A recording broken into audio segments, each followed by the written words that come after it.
Because there's money everywhere. I'd look at a beautiful woman and go, I can go on a date with her and she's absolutely gorgeous and perhaps we'll fall in love and it'll be great. But you know what? I'd rather work. I just want to conquer the earth. I don't care about anything else. So you need to start identifying how your money is taken from you. Because once you identify how your money is taken from you, you can start to actually intelligently think about how you can take money from other people. The only time being a man ever is good is if you become an exceptional man. He understood. Be near the money. I have no money. Money's over there. Well, let me get closer to it. Like, no point staying over here on my fucking own. Let me at least get closer to it. That was a 17-year-old kid. Money for us is a tool to shape the world.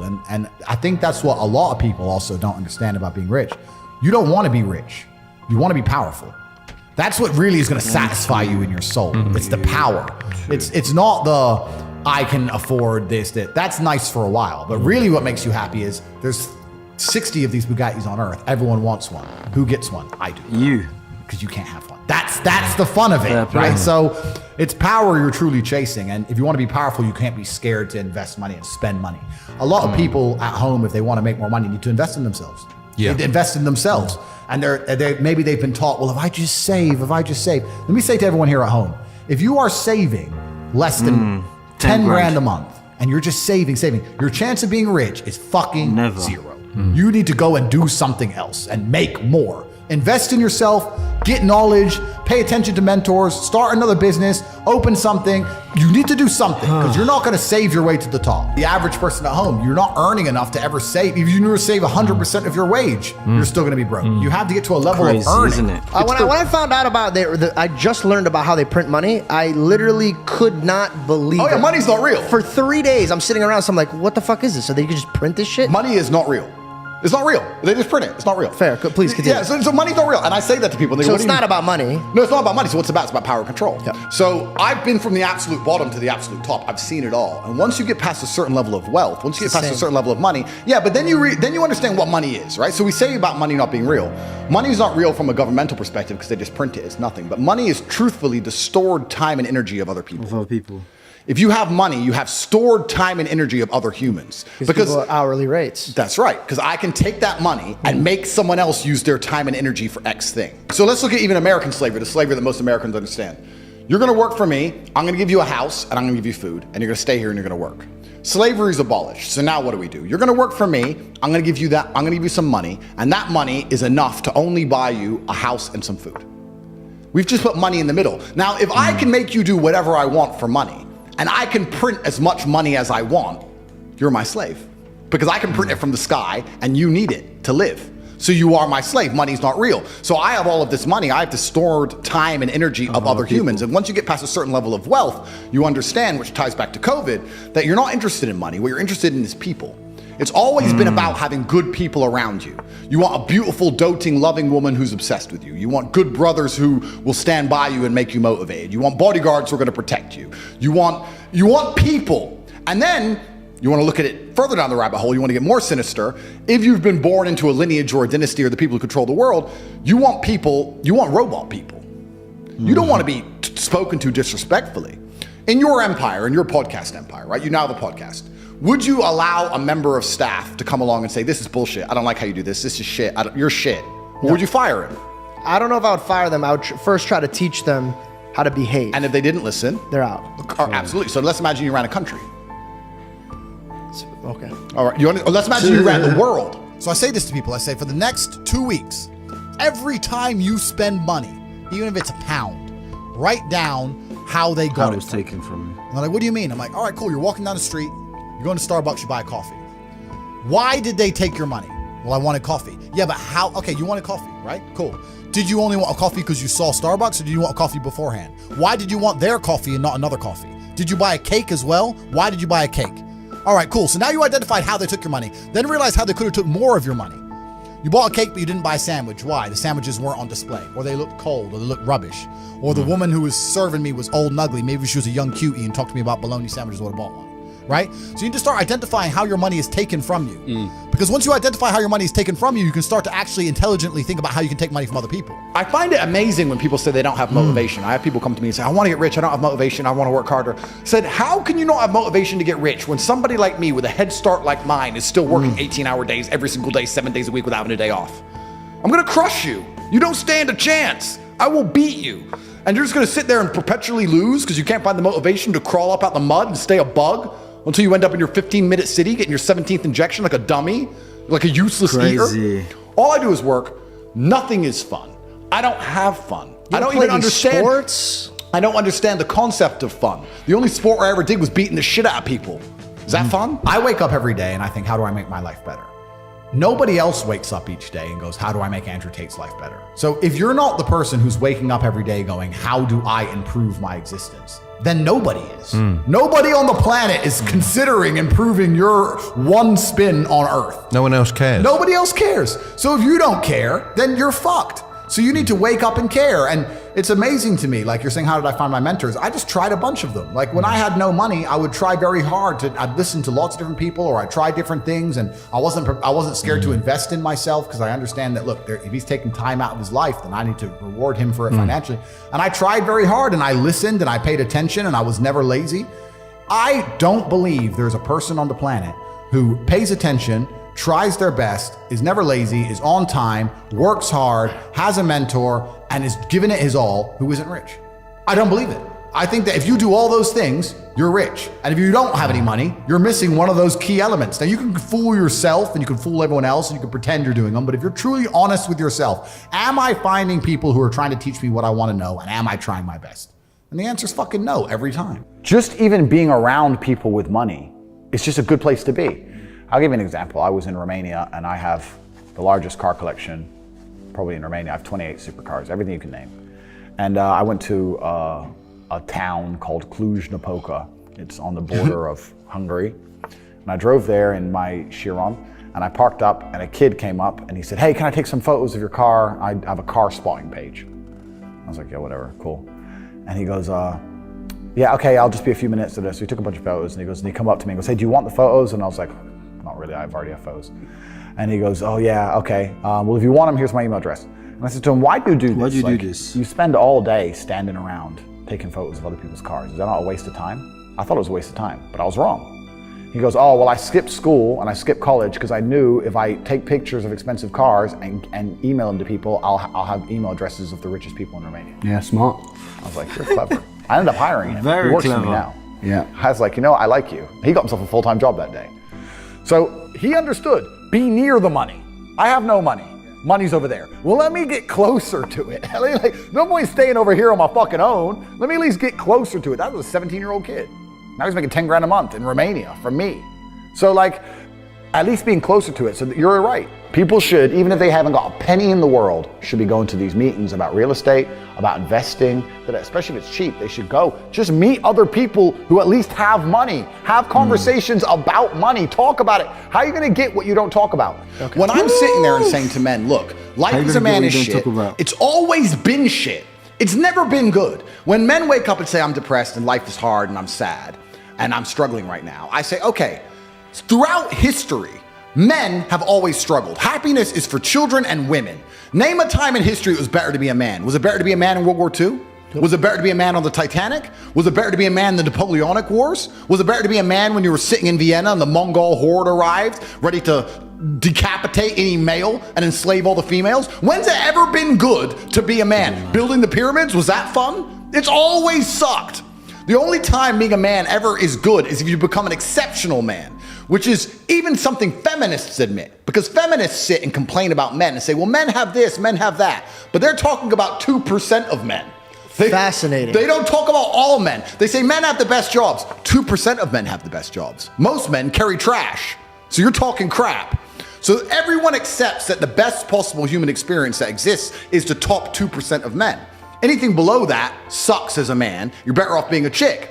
So what I say to men is, look, life's hard. It's always going to be hard. It's always going to suck. It always has. The only way to get out is to become excellent and perform at a level where your echelon is so high that you get to live this brand new experience. You need to become strong and smart and interesting and charismatic. You need to become rich, powerful, well-known, connected. You need to do it. But can all men do that? No.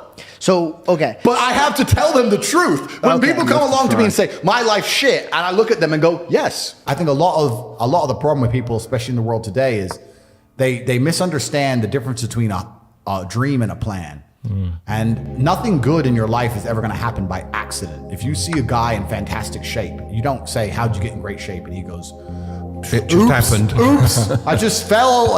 No, he ate a specific way. He trained a specific time. He did specific things for a specific outcome. And it's the same with finances. And most people who are broke, if you say, do you want to be rich? Yeah, I want to be rich. How are you going to get rich? One day, I'll win the lottery. Yeah, dumb shit. You have no plan. You have no plan whatsoever, no actionable steps. No, you're not doing things daily. You're just hoping some point in the future, God's going to just dump it on your doorstep. Guess what? It ain't going to fucking happen. And unless you have a plan, a specific plan, I'm sure you guys had you had a plan and you worked hard to get to your points. I had a plan. Everything was like, okay, today we have to do day after day after day until you get there. And this is what most people don't have because they're too arrogant or too lazy. I don't think it's stupid. I think most people, if you laid out a plan and they tried their very best and they were willing to learn, could do it. I don't think people are too stupid to make money. They're just too lazy or too arrogant to make money. That's the problem with people. A lot of people are obsessed with the idea of happiness. And especially as a man, I think that happiness can actually be a very destructive motivator. And when men sit and say, I want to be happy, I want to feel happy. To feel happy, a lot of the time, you're looking for temporary hedonism. To be happy, you want to get drunk or take drugs or do something stupid temporarily, and it's very short-lived. I think you should instead be looking as a man to say, I want to feel proud.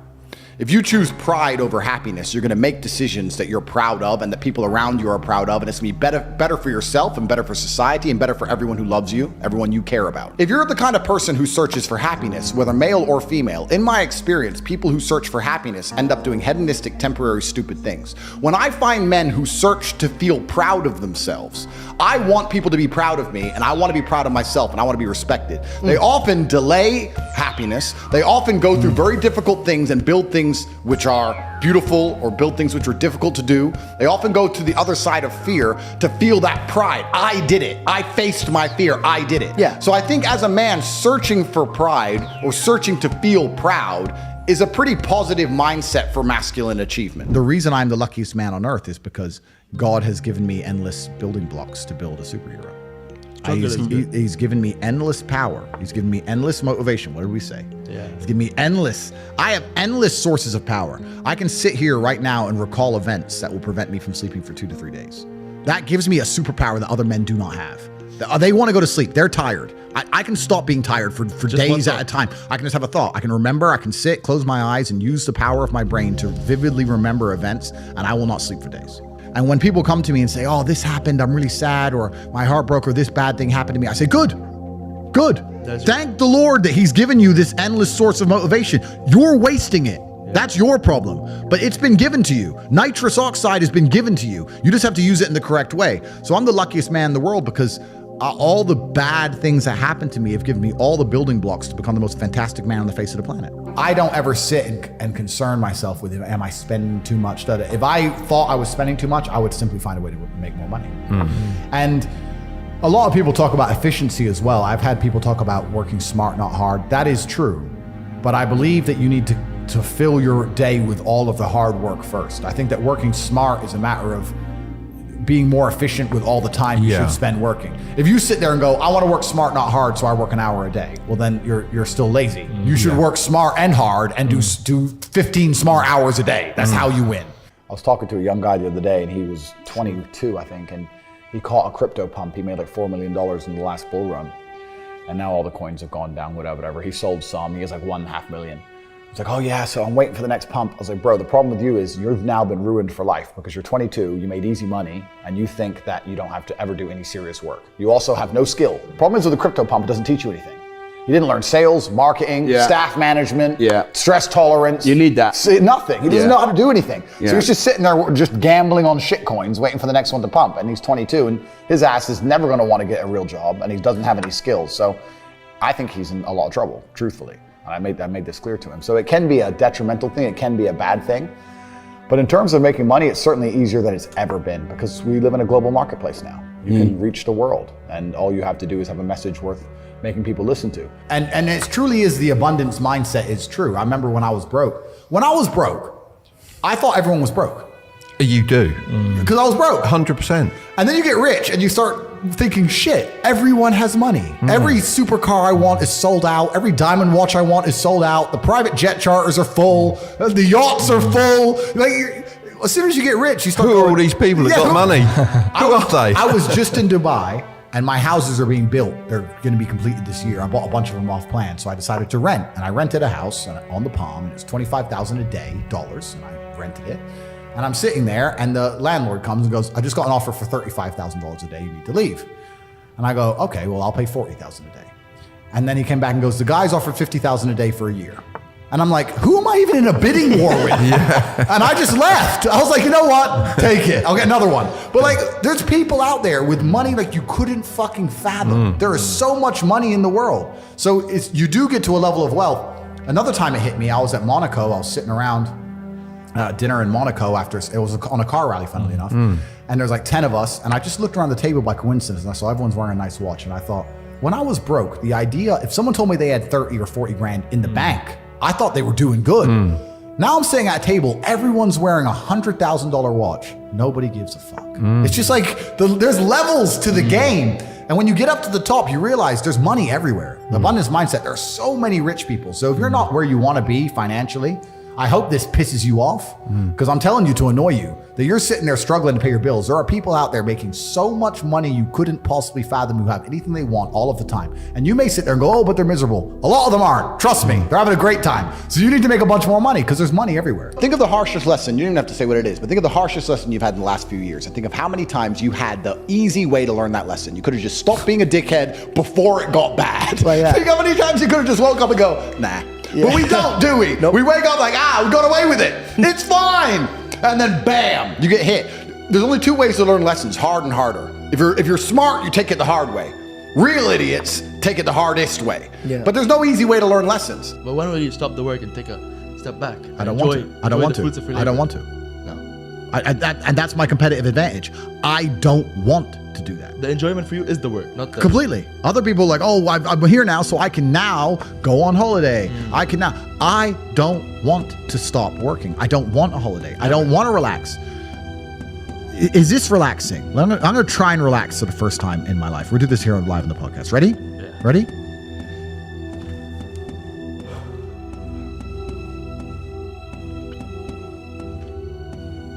Am I supposed to want to do that?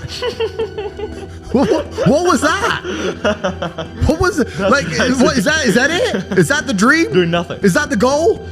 Like, and if I'm not on my phone, my brain is preoccupied and anxious about what's happening on my phone. So it's better to just be on it. Like, I don't want to relax. I don't want to stop. Ain't no rest for the wicked. No, I don't want. I don't want to stop. That's why nobody will ever beat me, because all these other people, they want to take time out of their life. They're working to relax. They're working to relax. I'm at the point now where I'd look at a beautiful woman and go, I can go on a date with her and she's absolutely gorgeous and perhaps we'll fall in love and it'll be great. But you know what? I'd rather work. I don't want to be off my phone. Yeah. I don't want to date girls. I just want to conquer the earth. I don't care about anything else. I know I've only reached 10% of what I can actually do. Let's go, bro. And that bothers me. And no matter how much money I'm making or how most Googled man alive, whatever, I can still identify the inefficiencies in my systems. I can still identify where more money could have been made. And money isn't that important, but like we said, money is a very simple way to measure success because it's numbers. Numbers are easy. Yeah. This number, that number. It's easy. What does a company do when it wants to measure the success of a company? It looks at the numbers. What does a YouTube channel do? It looks at the numbers. Numbers are easy. So if you're gonna say, how do I be successful in life? Money's not everything, but it's a nice, easy way to measure because it's numbers. And then when you understand it's the time and energy of other people, you sit and go, okay, well, I have this large empire now, and I have all these people working, and all these people I love, and all these people I care about, and all these children, and all this going on. And the world is getting more and more messed up, and everything's on a decline, and everything's being destroyed, and a certain number of people are going to become useless eaters and going to be eradicated, and they're going to try and lock us all in our 15-minute cities for the climate or some garbage. That's coming in no time. How do I combat and fight all of this and protect all the people I care about? Well, I need the time and energy of others. I need an army, so I need money. So you start waking up saying, okay, 1 billion is shit, Tristan. And he's like, Andrew, we're from a single mother household and our company got valued at $1.2 billion and you own 100% of it. No, we need at least 10. And then you start getting, then I get mad. And my stress comes from the fact that I don't have enough. And I said, bro, you see that? And he goes, yeah, what about it? I said, doesn't that piss you off? I must be about 16. He goes, why?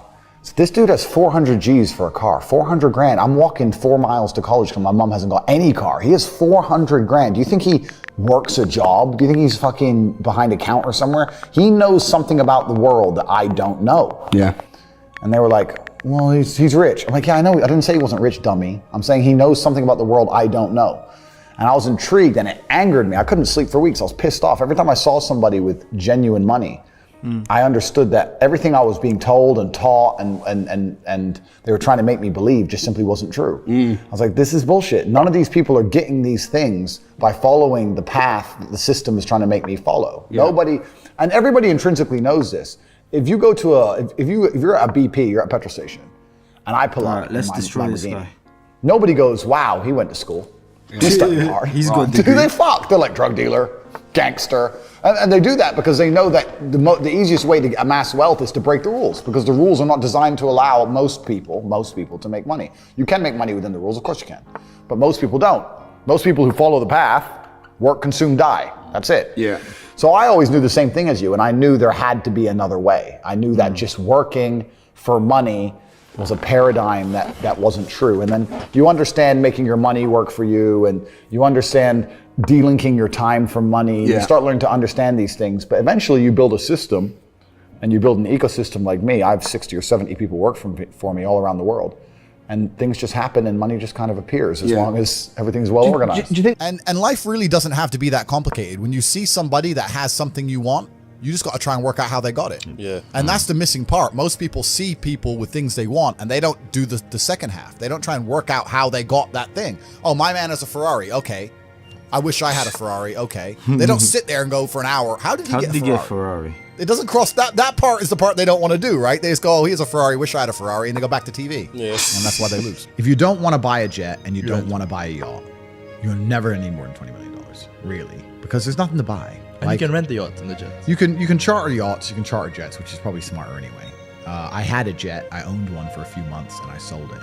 And the reason I'll never buy a jet again. They can track it. All these on Twitter are tracking them. That's Top what- G's jet. I'm not having it tracked. But no, the LVMH guy, he just sold it now. Because I don't want everyone knowing where I am all the time. Yeah. You can buy a nice house in most places on the planet. You can buy 2 or 3 cars. You can buy some diamond watches. You can buy some nice clothes. And that's all there is to buy. What's actually kind of amazing to me is when I was poor, I thought if I got rich, I'd buy all this stuff. And now I'm rich and I can buy anything I want. And there's nothing to buy. There's nothing to buy. Clothes, I already have too many. My wardrobe's completely full head to toe. Don't wear most of them. Diamond watches, you get 10. How many do you really need? Cars, I have 28. I drive like 4 of them. Like, what's there to buy? Coffee, dinner. Yeah, true. There's nothing to buy. Like so the money is just about influence and power. That's all it's about. All I know, what I will say as a matter of fact, is this world is hyper competitive, especially as a man. Most men are walking through life and they don't realize that it's constant competition. And this is my point. If the world is truly that competitive, you do not have time to be depressed because it's a non-competitive mind state. You could be depressed for X, Y, Z, whatever. I'm not depressed. And I want the money you want, and I want the girl you want, and I want the status you want, and the car you want, and the house you want. And I'm gonna get it, and you're fucking not. You're playing a game, and it's a competitive game, and you need to build a mindset that allows you to be ultra competitive. And if you want to sit there and say, no, I want a non-competitive mindset, then fine. You know what you call people who do not win competitions? Losers. Correct. Yeah, I think I had the best possible upbringing a person can have, which is good parents and no money.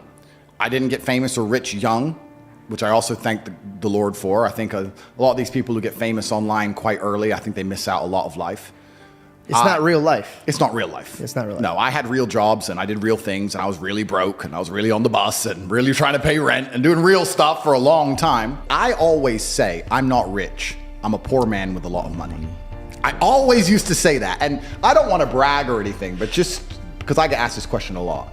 I've been extremely successful. I have hundreds of millions of dollars. In fact, I think our last valuation across everything we own we're almost at B now. So we're doing very, very, yeah. I'm a billionaire. Top G's a billionaire. So we're doing extremely well. That's the first thing. The second thing, it's great that you say that because I completely agree. Because if you're born with everything, if you're born with all this money, that you have no aspiration, nothing to actually grasp onto and trying to achieve, then money doesn't make you happy. But then you can analyze this from another angle, right? We were just talking earlier, we can always pivot back to who the matrix are, who's in charge. So let me ask you. Do you have somebody that Well, let me ask you a question. Okay, go ahead. If you're born into a dynasty, let's say a banking dynasty, and you're born a billionaire, and you have everything you've ever wanted ever, And money has absolutely no value at all. And a brand new Ferrari doesn't mean a thing. You could buy one every 10 minutes for the rest of your life. And money doesn't make you happy. What's the one thing that's going to make you happy? Controlling others. Controlling others. Power. Ego. So then you sit there and start looking at things. Because and going, games become real. Absolutely. Yeah. So now you're like, okay, well, money doesn't satisfy me. What makes me feel important? Especially if you're going to add in. Let's add in another angle to it. Let's imagine you falsely believe, because it is falsely, that you're somehow genetically better than others. You're from this lineage. You're better than the other people. And the other people, the serfs and peasants, are struggling for money, and you have unlimited money because you're so smart and your family's always been so smart. You'll have haughty eyes. Yeah. So then you're going to sit there and go, well, why did they make people put on a mask when they walked in the restaurant and take the mask off to eat and then put it on to go to the toilet and then take it off to eat and then put it back on? Because I have a I'll tell you why, because it's funny. You think it's just because it's funny? Because it's an ego, because it's ego. I thought it was a test to see how far they could push something. Compliance tests, yeah, which is the same thing. So when you really understand that people who are in charge of the world are completely, like you said, broken. There are broken people. Money can't satisfy them. People said, I keep referencing COVID, and I do that because it was something tangible that everybody lived through. That's a very easy one to reference. This is actually, it's a bad thing that could work in your favor because now they could relate to you. Yeah. If you're in a gas station and it's 3 a.m. and a Lambo pulls up and a guy gets out of it, you're thinking criminal, drug dealer, gangster. Yeah. You're not thinking, he has a uni degree. Because you're not going to think that. So when you see money, people don't even associate the money they see with university. But then they go, I want to make money, so I go to university. It doesn't make sense. It doesn't make sense at all. So I think everybody knows that the system and the path they lay out for you is not a path that's going to lead to where you want to be. And I didn't know what the other path was, but that intrinsic distrust for the system and that distrust for the things they wanted me to do made me search for other avenues. And then I found them, right? And if you speak to the people who are richest, if you speak to the people you know, this is for everyone at home as well, if you speak to the people you know who have the most money and go up to them and say, hey, what made you rich? None of them say school. Do any of them say school made me rich? I got an A in GCSE. Like, who gives a shit? It's bullshit, right? So it's all indoctrination. So I knew it was indoctrination, and for that reason, I was always searching. And if you're searching, you're going to find. Yeah. So the average people come to me and say, what do I do? I'm just the average guy. And my only answer is stop being the average guy. It's my only answer. You can't just be the average guy anymore. The idea from the 1950s that you can just be the normal, average, law-abiding, hard-working citizen and you'll have a good life is gone. Any man out here who goes, I'm just going to work hard, do my bit, and obey the laws, and I'll have a good life. No, you won't. No, you will not. Just doing your job is never going to make you rich because you're just going to be taxed into infinity and you're going to stay broke. So just obeying laws and doing your job now has set you up to be a peon and a slave for eternity. You have to get yourself in a position where you're making enough money that, I'm not saying laws can be broken, but there certainly can be bent. I mean, I think you know this with accountancy and the way that tax laws work. You get to a certain level where it's like, okay, yeah, we can just put that one to the side. We can twist that one around. Arnold Schwarzenegger says, break the rules, but don't break the law. Completely, yeah, and that's basically it, right? So you get to a certain level, and that's where it's really interesting because the average peon, their answer to all this is, we need to tax the rich, because they don't understand how money works. They don't understand how the world works. And they think that rich people are out here working some kind of job that you can tax. Yeah. I've spoken to dudes and like, yeah, I had a bad couple months. Why? My girl left me. You've wasted months? You've wasted months over some like you had the, think of how much God loves you to have given you the grace and given you the opportunity to waste months of human time over some chick.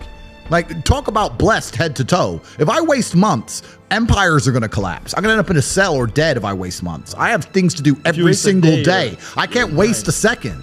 Like, these people are just absolutely infinitely blessed. And their mindset is a product of that because they're spoiled children. Absolutely spoiled children. If you're going through life with any other mindset besides a hyper-competitive one, where you are capable of competing with some of the most dangerous men on the planet in all their forms, me and my network, and also my competitors. If you don't have that mindset, then you have to understand that you are spoiled. Yeah. You're spoiled by your reality. I believe there's only 3 reasons people are not rich. One of 3 reasons. They're either stupid, arrogant, or lazy. Stupid is actually the smallest category. People think, oh, there's a lot of stupid people. There are, but I know a lot of stupid people with a lot of money, right? There's so much money in the world. To be too stupid to generate money, I think is less than 5% of the population who are genuinely too dumb to ever make a good wage. Then you have arrogant and lazy, and these are the 2 most common. Lazy because people just, oh, you know, but I need time to myself. Oh, you know, but it's the evening. Or, you know, it's hyper competitive. There are people who do not need times to themselves. There are people, there's an Indian in Islam, or there's a guy in Islamabad who'll do your job online for $3 an hour and he doesn't sleep. You're gonna lose, right? So if you're gonna be lazy in any regard, you have to understand there are people like me who are billionaires who work 18 hours a day. When I finish this, I get into my car and I open my laptop and I work on my way to my next appointment. And then I'm gonna work all night until the day I go. When I go to sleep, I close my laptop and I'm asleep a minute later. I work, that's all I do. So lazy is a big problem because people go, oh, but I just want to relax. If you just want to relax, that's fine. But you're competing against people who just don't want to relax and you're going to lose. And the last, and I'd say that's around, a lot of people have that element to them. A lot of people are lazy. That's about 50% of people. But the main reason people are not rich is because they are arrogant. 50% of people are brutally arrogant. And I'll give you an example. I have a school where I teach people how to make money online. It's called The Real World. It was called Hustlers University. It's now called The Real World. TheRealWorld.ai. You can see it at CobraTake.com. I sit here as a billionaire and I sit and say, I will teach you how to make money online. Anybody, 18 modern wealth creation methods. It's $49 a month and I will teach you. And people will sit there in their brutal arrogance and as a brokey with no money and go, yeah, but can he really teach me? I have everything you've ever fucking dreamed of.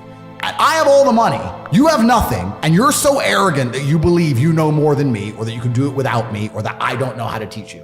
The arrogance of people is truly mind-bending. If you know so much, why are you broke? You obviously don't know. If I wanted to learn how to box, I wouldn't walk into a boxing gym, find a guy who can box and go, yeah, you know, not bad, but can he really punch? Like, this is how people think when it comes to money. You guys are all successful enough. You can sit there and say, look, I do X, Y, Z. I have X, Y, Z. You don't have it. So do you want to learn how to play piano from the piano teacher, or do you want to sit there as an arrogant brokey? Most people are brutally arrogant, and you can sit there and you can try and help them, and they're just so arrogant. They think, oh, I can do it myself, or I'll work it out myself. I don't need help. And it's arrogance, and it keeps them at the bottom. Everything great that's happened to me in my life, someone taught me. I had a kickboxing coach. My dad was my chess coach. You get taught things. To sit there and think you're too good to learn, well, this is the problem. Most people are broke. Most people are broke because they're arrogant, bro. It's the truth. It's nothing to do with how stupid they are. They're just arrogant people. You know what's a fantastic motivator for men? Shame. I'm telling you now, it works. Shame. If I'm around my house and someone was getting fat and all of us were to go, you're a fat fuck, what are you eating that for? I guarantee they'd train. Shame works with men. And you talk about this, and this is the reason I promote brotherhood. The reason I am the man I am is not just because I'm so fantastic. It's because I, even now to this day, live with 6 men. I live with my fight coach. I live with my brother. I live with some of my old friends I've had for 20 years. We live in this big ass compound, this huge house. If I wake up and my brother's been training an hour and a half, I feel so annoyed and angry and guilty that I have to go and beat him now. So that competitiveness keeps us constantly at edge. People say me and Tristan are best friends and our brotherhood is fantastic, but it is based on competitiveness. But we don't compete against each other. We compete to prove to each other we're a good teammate in the battle against the Matrix. How do you get there? Because I've seen a lot of men get torn up by that. Yeah. So how do you get to a healthy way where we're competitive, but it's not going to destroy our relationship? Well, you have to understand that there's enough outside enemies. You have to put your ego aside and say, look, there's enough people who already want me dead. We're the same blood. Can't we at least unite against all the people who want me dead? I want you. I'm in competition with you, Tristan. I want you. I want to beat you to prove to you I'm a fantastic teammate to you, as opposed to I want to beat you because I don't like you. And it's a different mentality. And we'll sit there, and my brother and I are in constant, endless competition, but it keeps us sharp. So masculine competition is super important, which is why it's the third thing I teach, which is brotherhood. You are the sum of the 5 people you spend the most time with. If you find some guys who have their game right, your game's going to get straight. It's as simple as that. And I think if you take any man on the planet, in any situation, in any scenario, and you tell him to become as strong as possible because of all the lessons he's going to learn, become as rich as possible because of all the lessons he's going to learn, plus obviously being strong and rich are benefits, plus find a network of brotherhood of men who are accountable to themselves, and by extension accountable to you. If you're accountable to yourself as a man, you're also accountable for your friends. I don't want loser friends. I don't want dickhead friends.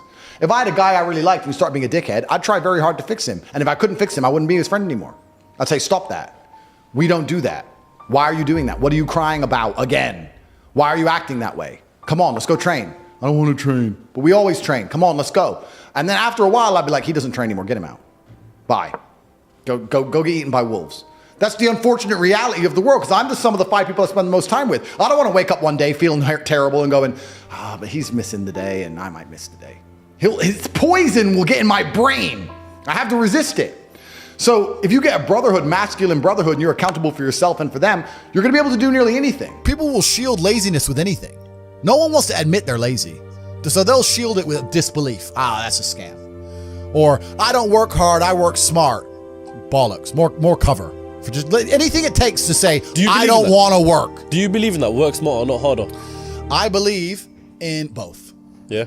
But there's a time when it comes to work smart. And most people are trying to do the smart work before they do the hard work. It's kind of like talent, right? You don't notice if you're talented at something until all the hard work's done. Yep. I could be the most talented tennis player in the world, but I don't play tennis. So if I go down the tennis court, Joe Schmo is going to smoke me. I don't get to see my talent until I've worked so hard that I'm in the top 1%, and now I'm beating them because I have some God-given gift. Yeah. You understand? Yeah. You have to do the hard work first. If there's no hard work, there's no smart work. So someone's going to sit there and go, I work smart, I don't work hard, so I only have to work an hour a day. If working smart gets you a lot done in an hour a day, then you should work smart for 12 hours a day and get 12 times the work done. I am absolutely and utterly a believer in hard work.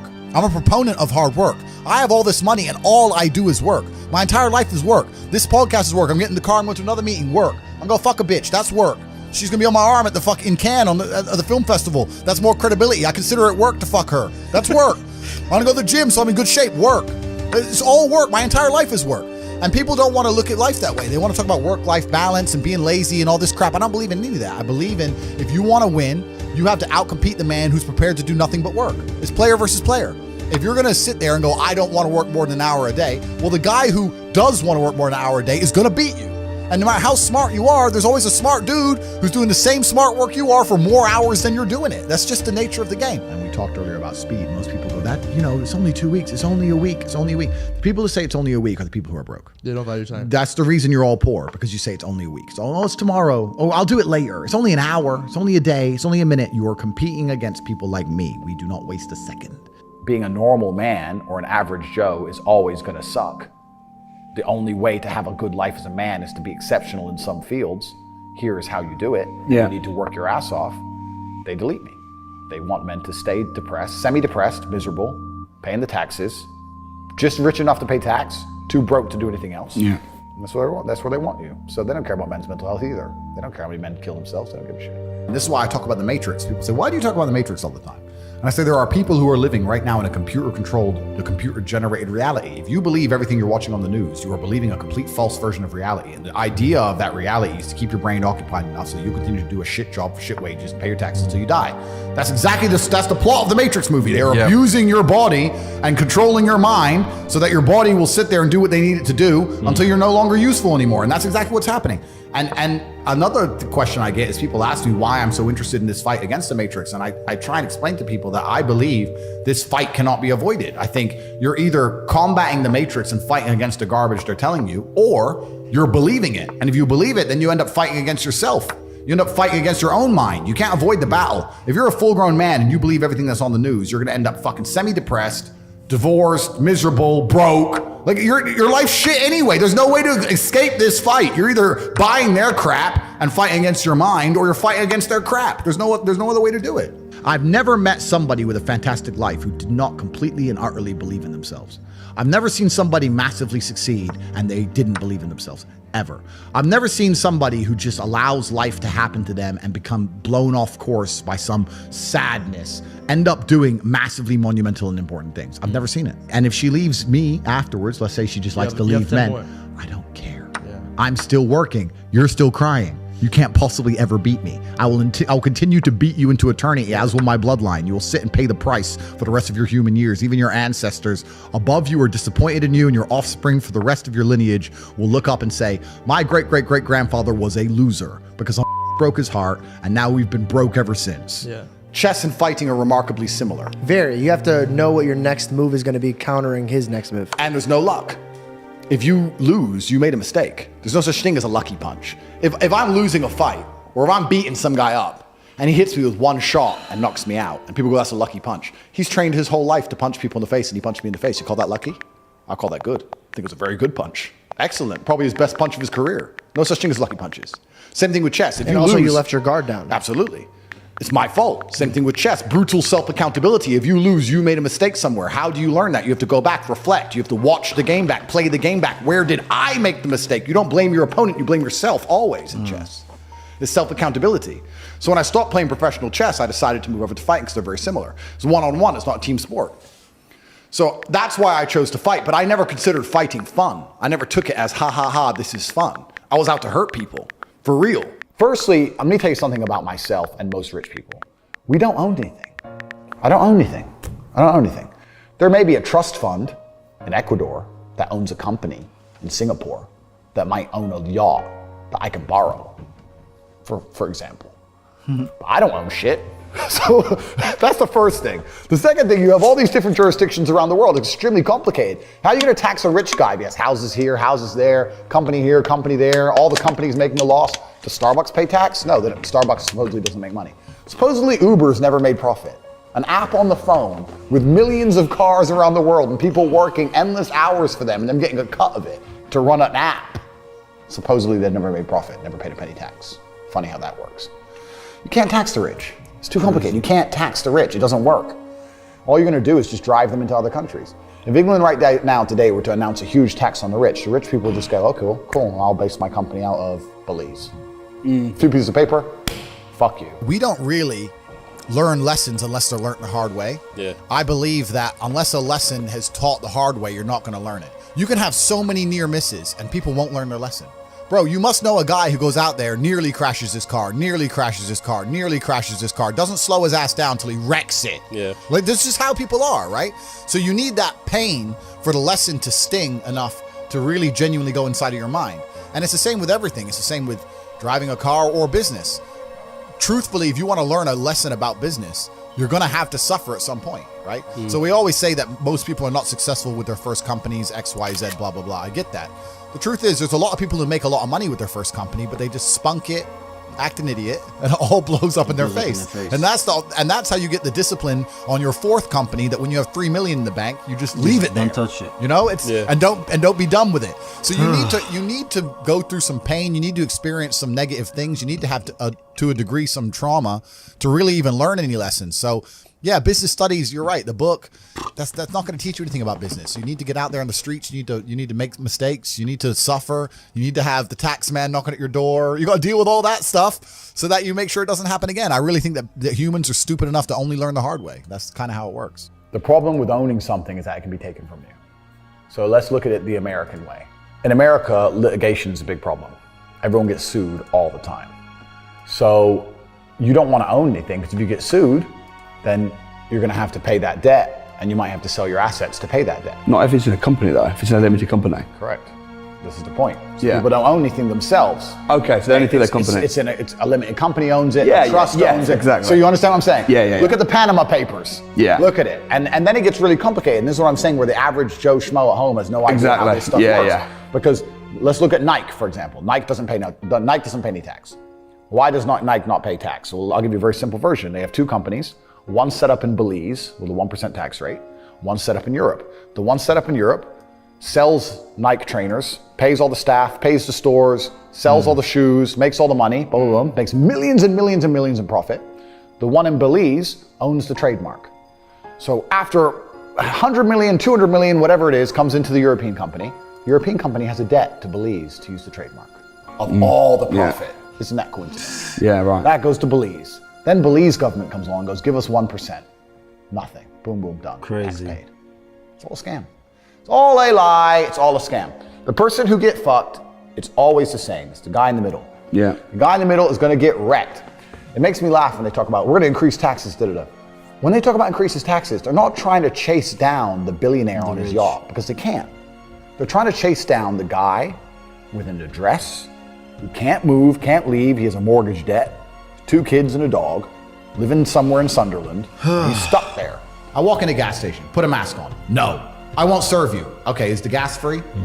Because I filled up. So you're gonna take my money, or I'm gonna have free gas? No, you have to pay. Well, then fucking serve me, dummy. Put a mask on. No, it's just some stupid thing. In the end, they take my money. It was a big waste of everybody's time. And I'd say to them, bro, you're earning 700 pounds a month working for a corporation that wouldn't give a fuck about you if you got stage 5 cancer.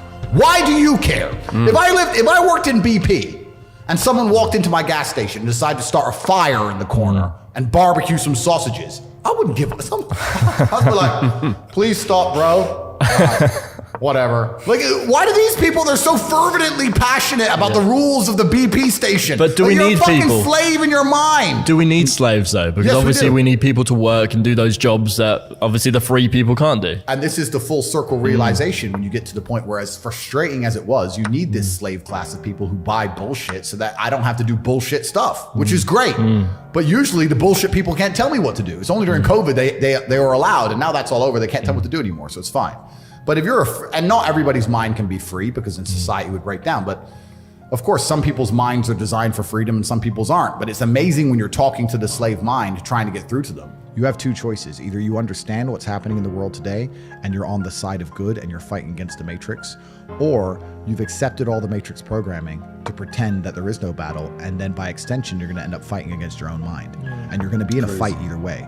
Your mind's either right and you're fighting externally against the enemy, or you've accepted the Matrix programming and you're sitting there fighting against your own depression, your own anxiety, fighting against your own struggles inside of yourself. You're going to fight anyway. There is no way to avoid this. So you have to make a decision. Do you want to have control of your own mind and control of yourself and fight for God and fight on the side of good against evil? Or do you want to accept the evil programming, fall down a hole of degeneracy and fight against yourself and self-destruct and implode? That's your choice to make. But I think the intelligent choice is to fight against evil. But also, life teaches you a lot. And I think a lot of people are not very self-reflective of their own lives. I don't think, you can read a book and that's great. But I think if you're living an interesting life, if you were to take half an hour a day to actually sit and go, okay, what good has happened to me today and what bad has happened to me today? Why have those things happened and how can I prevent them from happening again? Most people don't, that kind of crap doesn't even cross their minds. Like every day I will sit at the end of the day and go, what bad has happened to me today? How did that happen? Did I get caught slipping was I on the street and some guys come up to me and it could have been a dangerous situation? Like, how could I genuinely have improved my reality? And you can self-reflect and teach yourself everything. But that's total ownership of your life, isn't it? But you have to have. A lot of people don't. You have to have ownership of everything good that's ever happened to you and everything bad that's ever happened to you. I have complete ownership for the fact I was canceled. I don't sit there and go, oh, they're lying about me. Yes, they're lying, but I still own it completely. They're lying about me and they're talking shit, but I own it and I took responsibility for it, and I sat there and I took absolute accountability and I thought, okay, how can I turn this in my favor? And I beat them. If I'm walking down the street and it starts to rain, I take responsibility for that. I didn't have to be in rainy London. I could have been somewhere else. I could have brought an umbrella. Could have took a car. I am responsible for getting wet in the rain. And there's people out here who just don't take any responsibility for their own actions, let alone the weather. If you take complete self-accountability and you self-reflect, you can learn a whole bunch about life. But could you not just say that it's raining, this is unfortunate? No, but that's what losers do. It's raining. I'm unlucky. You got told. Yeah, I must be a loser. But that's what they'll say. I got wet because it rained, not my fault. Whereas I'll say I got wet because I did not prepare for the rain. As the world gets more messed up, which it is, people are going to learn some very abrasive, harsh lessons. And sometimes when you've gone through a very harsh lesson, to be given a solution which isn't harsh, you're not going to believe it. To be given a harsh solution makes you feel like, okay, this guy knows exactly what he's talking about. As a man, your life is supposed to be shit. My argument to this is people go, oh, I don't feel good. I say, good. Your life as a man is going to be terrible the entire time. Who told you at any point, I don't know what the Bible says. I haven't read it cover to cover like I've read the Quran. But I don't think the Bible says you're supposed to be happy all of the time. I think follow your passion is also a terrible piece of advice. Yeah. Yeah. People say, hey, man, you need to find what you're passionate about and do that. And what they're trying to say is only do what you like because you have no motivation to do anything else. And motivation in and of itself is a scam. I don't believe in motivation. I believe in discipline. I am not motivated to do the things I'm supposed to do every day. I don't wake up full of like joy that I have to go to the gym or that I have to work or deal with crap. I don't feel motivated to do them. I'm disciplined. I do them regardless of how I feel. Whether I'm in the mood to do it or I'm not in the mood to do it, it gets done. That's discipline. Discipline's a real thing. Motivation is fleeting. Yeah. You're never going to be permanently motivated. So when someone comes along and says, oh, do what you're passionate about, what they're saying is you'll have endless motivation and then you'll be able to try hard. If you're the kind of person who can only try hard at something he enjoys, then you're going to fail. Because most things you enjoy don't pay any money. If they paid money, you wouldn't enjoy them. It's called a job, right? Nobody likes their job. You like your hobby. I'm sure you like playing video games. Maybe 1%, 0.1% can make money from video games, right? Most people, you ain't ever going to make it. Yeah. Do you think the guy in China who owns a concrete plant is passionate about concrete? Do you think he's sitting there stroking it at night, naked in bed? Fuck no. It's money.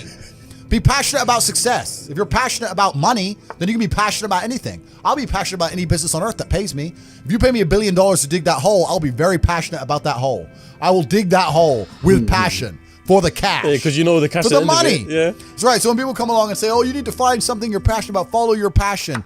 Bro, you're going to follow your passion to the fucking food bank. You're never going to make any money that way. You have to sit there and go, what is going to pay me? It's not about detaching yourself from your emotions. I feel every single emotion. It's just about using them. It's using them all in a positive direction. Yeah. If I feel extremely happy and excited, I'm going to use that as motivation or energy to do amazing things and do good and work hard.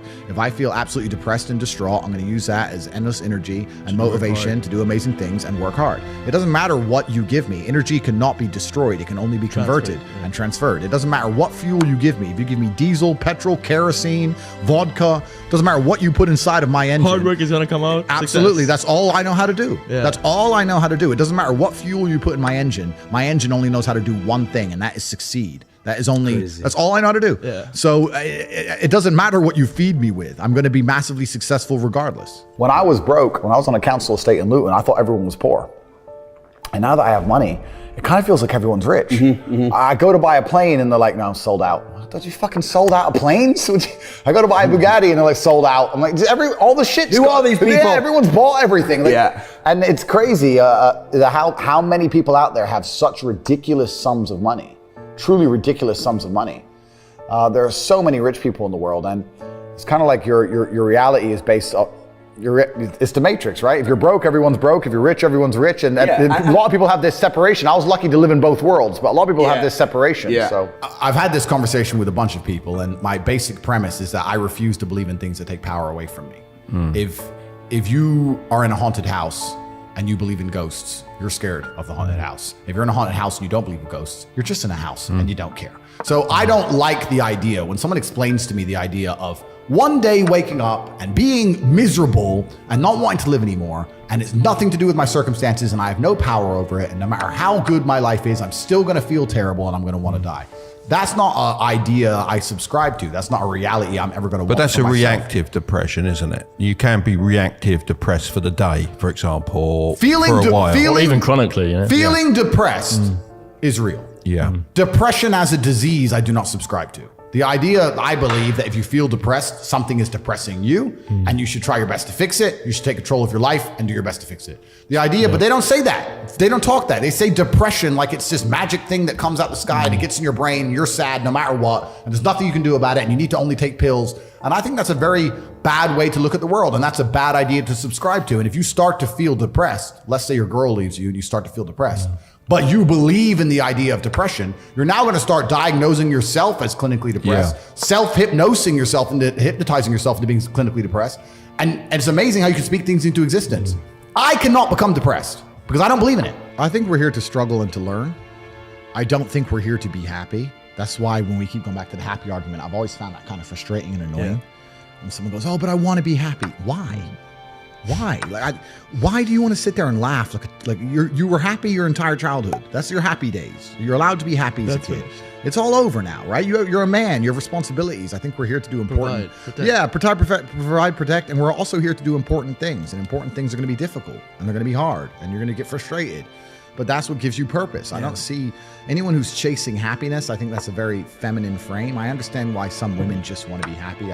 I don't know how it feels to be a girl because I'm not one. But in my experience, I know women who just want to be happy. Girls just want to have fun. Fine. But you're a man, right? And if you're a man, then it's absolutely an utterly different experience of life. I think we're here to struggle. I think we're here to endure pain. I think we're here to just see how hard we are to kill. I think that going through terrible things and living through them and coming out the other side is one of the most fantastic things about being human.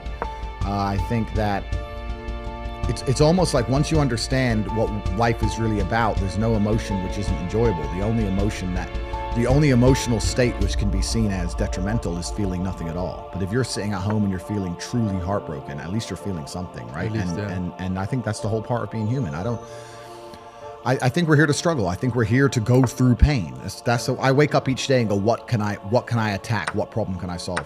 And look at history. Why did Genghis Khan wake up and want to conquer the whole world? Why did Napoleon conquer the world? Why did Alexander the Great conquer the world? You just wake up and just say, give me this, give me that. I want all of it. I need to, there's an army there, they're really big. We're better. It's intrinsic. You need to go and conquer. That's the purpose of life. I think the world is a violent place.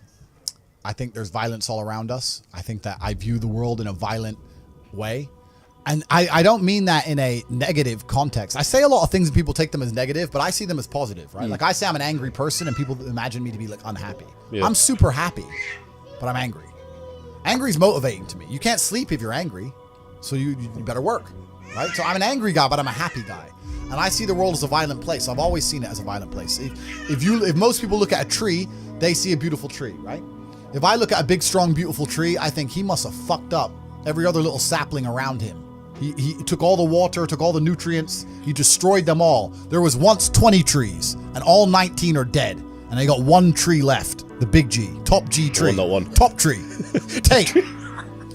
That's it. That's violence. Violence got him there, right? He destroyed his enemy. That's how he got to the top. You see a beautiful tree, I see violence. You understand?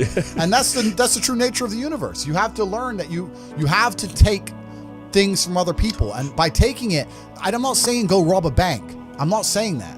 I'm saying completely the opposite. You can be a philanthropist. I'm taking money from everyone inside of HU, but I'm changing their lives. It's a good thing. You can take money in a positive way. Most people don't look at life that way. And when you look at life that way, you need to start identifying. One of the things we teach inside of HU is to identify every single time your money is taken from you. The only thing I will say I don't like about being banned is that you get 3 lives when you attack powerful people. They first ban you and try and shut you up. Secondly, they'll put you in jail for something you didn't do. And thirdly, they'll kill you. So I've used my first life, which is kind of upsetting when you know that next is going to be some false charges. The 2 worst ones. Yeah, and if you survive the false charges, you just die. Jesus. So that's kind of upsetting. I like to think that people at home know if I ever ended up in a jail cell and the media started printing why, that they'd know it's a pure lie and they made it up.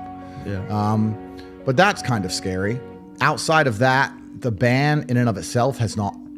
I don't care, bro. It's made no difference to my life. You need to get a piece of paper or understand on a scale of 1 to 10 and say, how stressed do I want to be?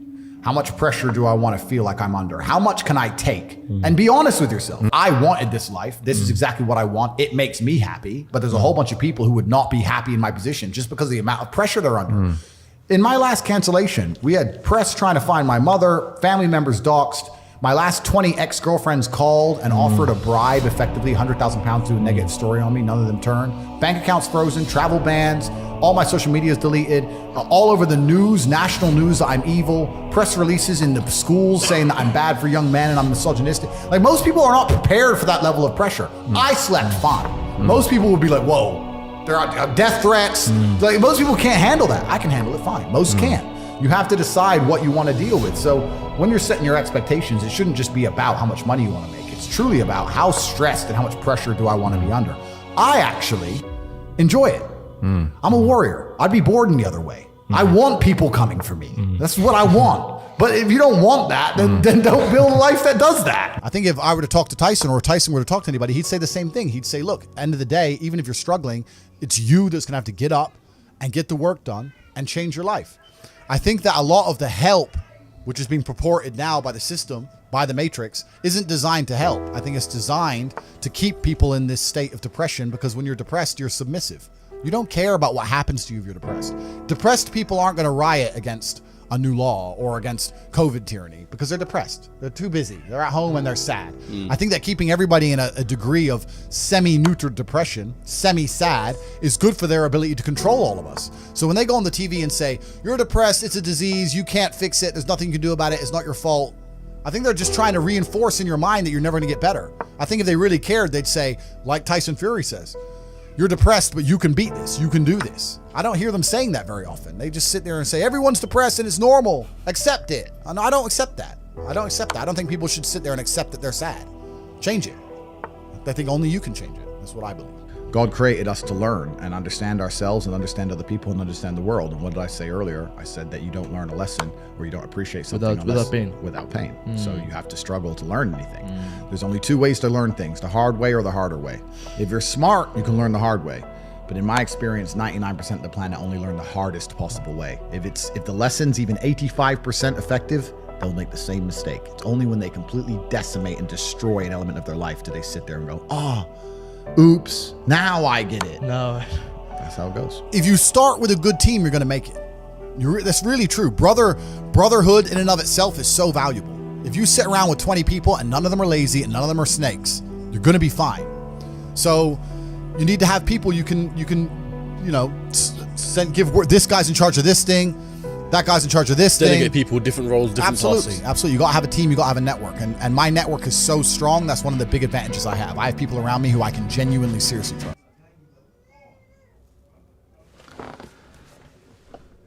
Gotta have a crazy network. Crazy network. And that there is no battle, and then by extension, you're going to end up fighting against your own mind. And you're going to be in a fight either way. Your mind's either right and you're fighting externally against the enemy, or you've accepted the matrix programming and you're sitting there fighting against your own depression, your own anxiety, fighting against your own struggles inside of yourself. You're going to fight anyway. There is no way to avoid this. So you have to make a decision. Do you want to have control of your own mind and control of yourself and fight for God and fight on the side of good against evil? Or do you want to accept the evil programming, fall down a hole of degeneracy and fight against yourself and self-destruct and implode? That's your choice to make. But I think the intelligent choice is to fight against evil. But also, life teaches you a lot. And I think a lot of people are not very self-reflective of their own lives. I don't think you can read a book and that's great. But I think if you're living an interesting life, if you were to take half an hour a day to actually sit and go, okay, what good has happened to me today and what bad has happened to me today? Why have those things happened and how can I prevent them from happening again? Most people don't, that kind of crap doesn't even cross their minds. Like every day I will sit at the end of the day and go, what bad has happened to me today? How did that happen? Did I get caught slipping was I on the street and some guys come up to me and it could have been a dangerous situation? Like how could I genuinely have improved my reality? And you can self-reflect and teach yourself everything. But that's total ownership of your life, isn't it? But you have to have.